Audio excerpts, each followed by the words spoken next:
Royal Challengers Bengaluru team ఐపీఎల్లో ఇప్పటివరకు 3 సార్లు ఫైనల్కు చేరిన టైటిల్ గెలవలేకపోయింది. కెప్టెన్ని, కోచింగ్ స్టాఫ్తో పాటు టీంని మార్చినా కూడా ఆర్సీబీకి మాత్రం కప్పు రాలేదు. అయితే గత 3 సీజన్లుగా మంచి ప్రదర్శన చూపించినా చివరి వరకు వచ్చి ఓడిపోతూనే ఉంది. మరి ఈ సీజన్లోనైనా ఆర్సీబీ గేమ్ మారనుందా అని తెలియాలంటే ఐపీఎల్ 2024 సీజన్ వరకు వేచి ఉండాల్సిందే. అయితే ఐపీఎల్ 2024 సీజన్లో ఆర్సీబీ బలాలు చూసుకున్నట్లయితే Virat Kohli, Faf du Plessis, Glenn Maxwell, Rajat పతిదర్లతో పాటు కొత్తగా వచ్చిన క్యామరూన్ గ్రీన్లతో బ్యాటింగ్ విభాగం పటిష్టంగా ఉంది. పైగా ఈ 5 బ్యాటర్లు సూపర్ ఫామ్లో ఉన్నారు.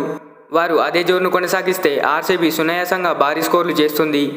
అయితే ఈ సీజన్లో ఆర్సీబీ బలహీనతల విషయానికి వస్తే ఆర్సీబీ బ్యాటింగ్ విభాగం మినహా మిగతా అన్ని విషయాల్లోనూ బలహీనంగానే కనిపిస్తోంది.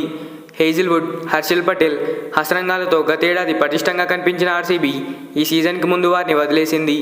వారి స్థానాలను మాత్రం సరైన ఆటగాళ్లతో భర్తీ చేయలేకపోయింది. Alzarri Joseph, Yash Dayal, Lockie Ferguson వంటి అవుట్డేటెడ్ బౌలర్లను తీసుకుంది. గత సీజన్లో జోసెఫ్, యష్ దయాల్ గుజరాత్ టైటన్స్ తరపున దారుణంగా విఫలమయ్యారు. కేకేఆర్ తరపున బరిలోకి దిగిన ఫెర్గ్యూసన్ కూడా తీవ్రంగా నిరాశపరిచాడు. మహమ్మద్ సిరాజ్పై నమ్మకం పెట్టుకోలేని స్థితి. రేస్ టాప్లే ఉన్న అతను గాయాలతో బాధపడుతున్నాడు. స్పిన్ విభాగంలో చెప్పుకోదగ్గ బౌలర్ ఒక్కడు కూడా లేరు. కరణ్ శర్మ, మయాంక్ దగర్, హిమాన్షు శర్మ, స్వప్నిల్ సింగ్ వంటి విదేశీ ఆటగాళ్లు ఉన్నా వారు ఇప్పటి వరకు తమ మార్క్ పర్ఫార్మెన్స్ ఇవ్వలేదు. వికెట్ కీపర్లు దినేష్ కార్తిక్, అనుజ్ రావత్లు సైతం ఫామ్లో ఇబ్బంది పడుతున్నారు. కేవలం బ్యాటర్లపై ఆర్సీబీ పూర్తిగా ఆధారపడి ఉందని చెప్పాలి.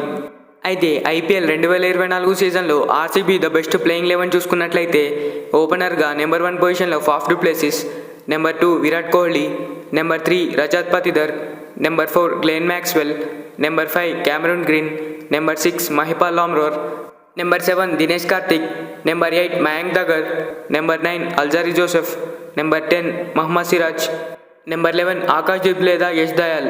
ఐపీఎల్ 2024 సీజన్లో ఆర్సీబీ ద బెస్ట్ ప్లేయింగ్ 11 అయితే ఈ విధంగా ఉండనుంది. మరి ఈ ప్లేయింగ్ 11స్లో మీకేమైనా చేంజెస్ అనిపిస్తే కామెంట్ చేయండి. ఈ వీడియో నచ్చితే ఒక లైక్ చేయండి. Thanks for watching. మరి ఇలాంటి వీడియోస్ కోసం మన ఛానల్ని సబ్స్క్రైబ్ చేసుకోండి.